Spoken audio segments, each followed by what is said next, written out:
Hello and welcome to a new video. In today's video we're going to take a look at Hoopa again, but this time around in the other version. We're going to have the Confined version here. And there is a ginormous difference between the Confined and the Unbound version, and there is a reason why I think actually that this version is better than the bigger one, which seems not really intuitive, but we're going to take a look at why this might be the case here today. So, today we're going to take a look here at a team of the lead of Hoopa Confined, which has a different typing than Hoopa Unbound. Hoopa Unbound is a Psychic and Dark type Pokemon. Hoopa Confined is a Psychic and Ghost type Pokemon. And what this allows us to do is we have now Stab Astonish and Stab Shadow Ball, which Hoopa Unbound kinda lacked at having, which really was a bit of a struggle because the damage output wasn't the same. And so now we have 20% extra onto our damage for the Astonish thanks to the Stab, which is already coming clutch against the Mewtwo, doing a ton of damage with the Astonish, which is really, really cool. And we can go for the full farm down. We're gonna see the Zonias coming in here. And also, bulk-wise, the typing I think is better. Psychic and Ghost. Yes, you're going to have the double weakness to Dark, which is quite a problem in the Open Master League. Don't get me wrong, I'm fully aware of that.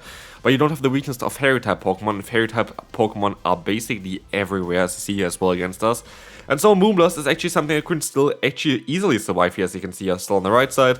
And we're going to be able to win the first battle.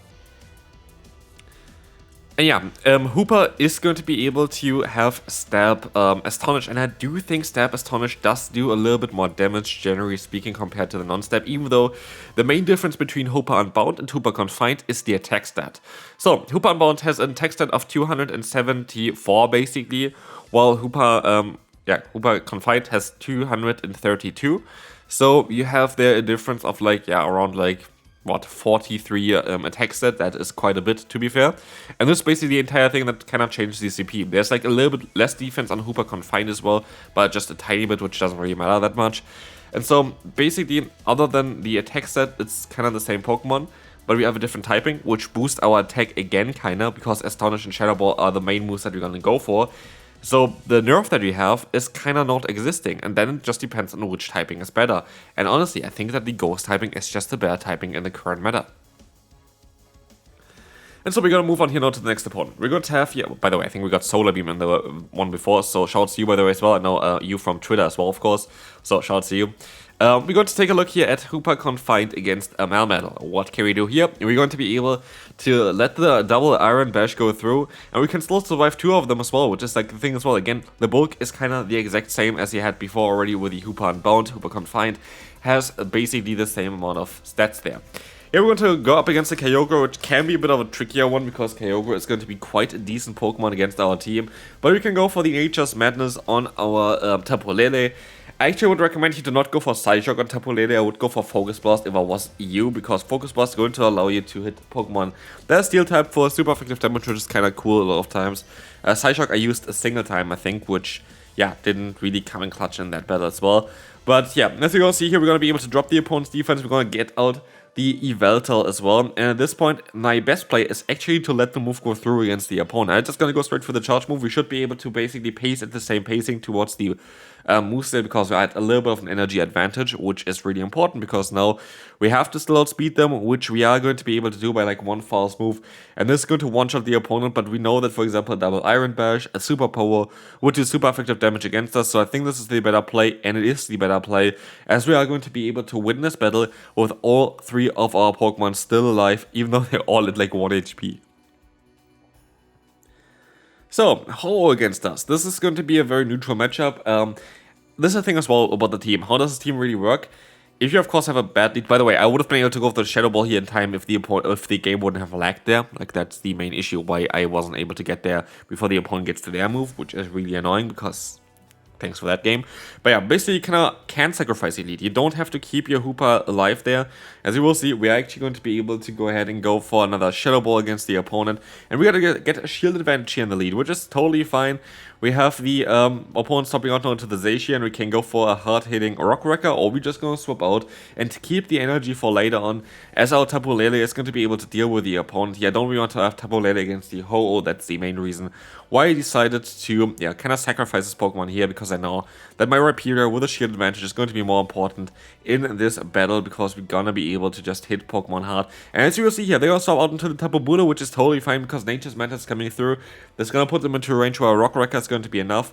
And I just have to hope that I can swap out while they're in the fast move animation. And I actually didn't swap out perfectly because the game lagged a little bit, but it still worked out totally fine for us. Then we will see that the opponent forfeits with a Ho-Oh.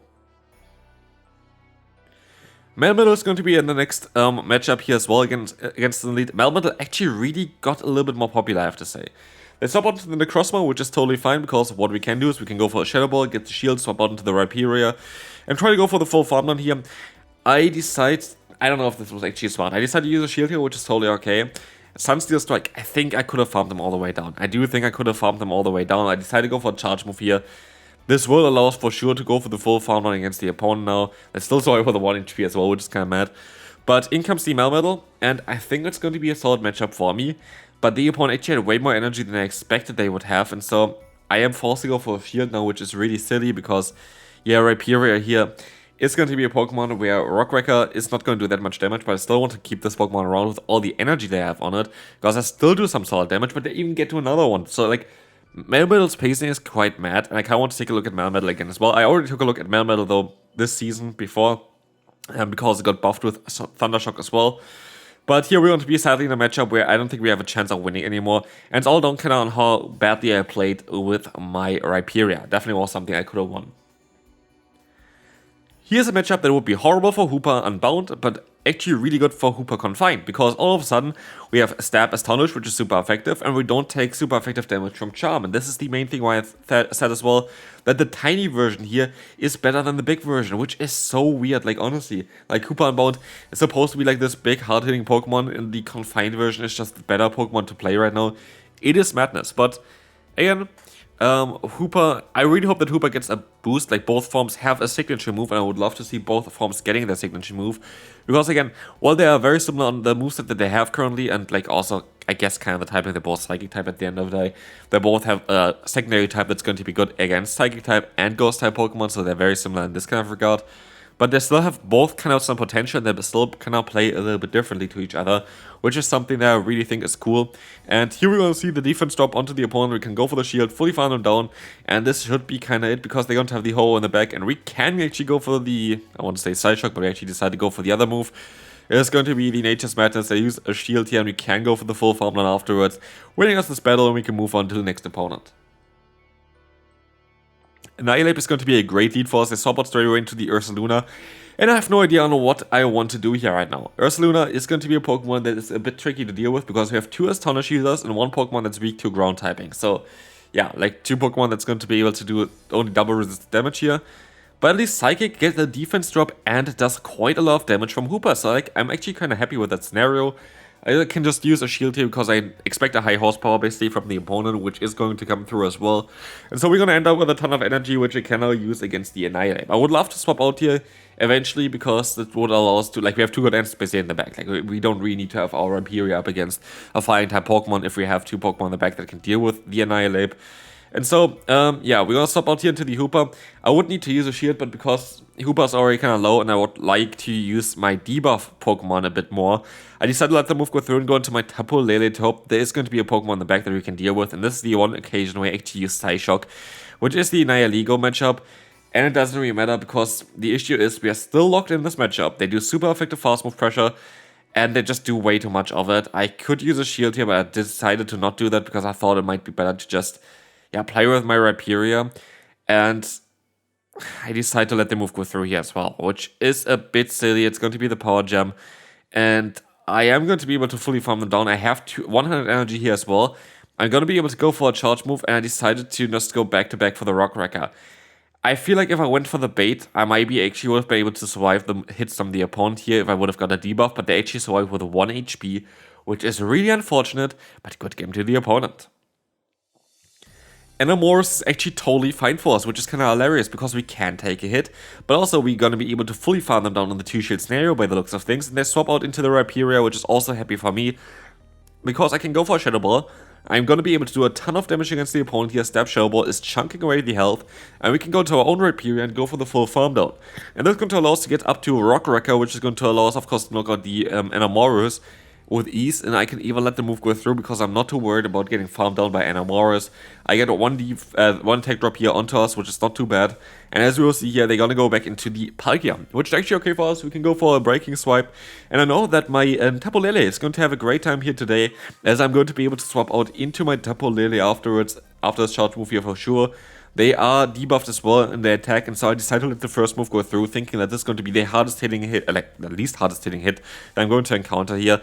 I was assuming that I would need both of my shields still in this matchup, and so I am going to be able to go for the Nature's Madness, which is going to allow us to do more fast move pressure against the opponent thanks to the debuff. Honestly, Nature's Madness is such a game changer for those Tapus, and we are going to be able to use a shield here. This fast move should knock them out, and with this, we're going to have another Nature's Madness stored. Palkia is going to go down, and we can move on to the next opponent. So, we have Zacian against us in lead, and this is going to be again another matchup which is actually way better as a Hoopa Confined compared to Hoopa Unbound. The reason again, play rough is going to be not super effective, it's just going to be neutral, but also the fast move from the opponent is going to be double resisted instead of neutral, because you have the ghost typing instead of the dark typing.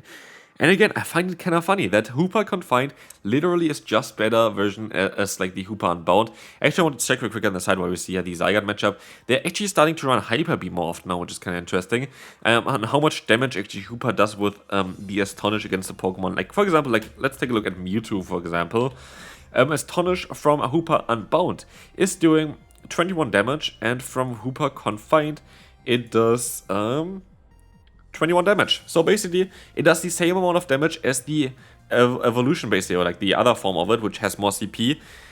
Same amount of damage, but just a different typing. And I feel like this is kind of interesting because, yeah, again, you're going to have a bit more coverage because you have kind of only ghost type damage here coming out with the Hoopa Confined. I mean, Psyche also stabs, so I guess it doesn't really matter. But yeah, basically you have the same Pokemon here twice, because the damage output is basically the exact same, because one does have stab and one doesn't have stab but has 20% more attack stat basically.